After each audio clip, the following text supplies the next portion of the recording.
ഇന്ന് April 24 guys. എൻ്റെ സിസ്റ്ററിൻ്റെ birthday ആണ് ഇന്ന്. അപ്പോൾ ഇന്ന് ഈവനിങ് ഞങ്ങൾ എന്ത് ചെയ്ത് ഒരു ചെറിയ ആഘോഷമൊക്കെ പ്ലാൻ ചെയ്തിട്ടുണ്ട്, വളരെ ചെറുത്. അപ്പോൾ അതിന് വേണ്ടിയിട്ട് ഞങ്ങൾ തൊട്ടടുത്തുള്ള സുരഭി മോളിലെ കേക്ക് സ്റ്റുഡിയോയിൽ പോകാമെന്ന് വിചാരിച്ചിട്ടാണ്. അപ്പോൾ അവർ നേരത്തെ അവിടെ എത്തിയിട്ടുണ്ടായിരുന്നു കേട്ടോ. അങ്ങനെ അവിടുന്ന് ഞാനൊരു ½ kg ഡയറി മിൽക്ക് കേക്കൊക്കെ ഓർഡർ ചെയ്ത് അതിൽ പേരൊക്കെ എഴുതി ഹാപ്പി ബർത്ത്ഡേ സെലി എന്നൊക്കെ എഴുതിപ്പിച്ചിട്ട് അവളോട് കട്ട് ചെയ്യാനൊക്കെ പറഞ്ഞു. അപ്പോൾ ഭയങ്കര മടിയാണ് കേട്ടോ അതൊക്കെ കട്ട് ചെയ്യാൻ.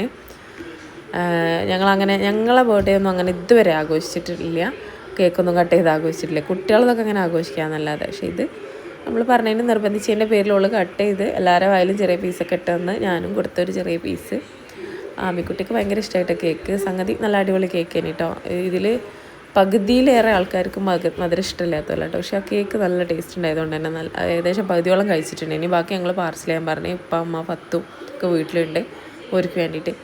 പിന്നെ ഒരു ക്ലബ് സാൻഡ്വിച്ചും പിന്നെ ഒരു ലോഡഡ് ഫ്രൈസും ഓർഡർ ചെയ്ത്. ഇവിടുത്തെ ലോഡഡ് ഫ്രൈസ് അടിപൊളിയാണ് കേട്ടോ. സാൻഡ്വിച്ചും സൂപ്പറായിന്. പിന്നെ മാംഗോ ജ്യൂസ്, മൊയ്റ്റോ അങ്ങനെയൊക്കെ 1-2 ഓർഡർ ചെയ്ത്, കോഫി ഒക്കെ. പിന്നെ ഉമ്മാക്കൊക്കെ ഉള്ളത് പാർസൽ ചെയ്യാൻ പറഞ്ഞു. ആ സമയം കൊണ്ട് ഞങ്ങൾ കുറച്ച് നേരം ഇവിടെ ഇരുന്ന് ഭയങ്കര സംസാരം അങ്ങോട്ടും ഇങ്ങോട്ടും എല്ലാവരും. അമ്മിക്കുട്ടിൻ്റെ കണ്ണല്ലേ കണ്ണാടി 5 വർഷം മുന്നേ സെലിയാക്ക ആയുഷിന് വേണ്ടിയിട്ട് കൊണ്ടുവന്നതിനിട്ട്. ആയുഷിന് കണ്ണട ഭയങ്കര ഇഷ്ടമാണെന്ന് പറഞ്ഞിട്ട്. പക്ഷെ ഇപ്പം അത് ഉപയോഗിക്കാൻ പറ്റാത്ത കോലമായിന്. കാരണം അതിൻ്റെ ഗ്ലാസ്സിൻ്റെ ക്ലിയറൊക്കെ പോയി നല്ല ബ്ലറായിട്ടുണ്ട് കേട്ടോ. കണ്ടിലൊന്നും വെക്കാൻ പറ്റില്ല. ആൾ വെറുതെ ഇങ്ങനെ കൈ പിടിച്ച് നടക്കുക എന്നുള്ളൂ. ഭയങ്കര 30 ഷോഫൊക്കെ ഇനി അവിടെ കുറേ നേരം സാധനം കിട്ടുന്നവരെ. പിന്നെ അതൊക്കെ കയ്യിൽ കിട്ടിയപ്പോൾ ബില്ലൊക്കെ പേ ചെയ്ത് ഞങ്ങളെല്ലാവരും ഇറങ്ങി. ഷമു വീട്ടിൽ പോയി. ഞങ്ങൾക്ക് കുറച്ച് പർച്ചേസ് ഉണ്ടായിനി.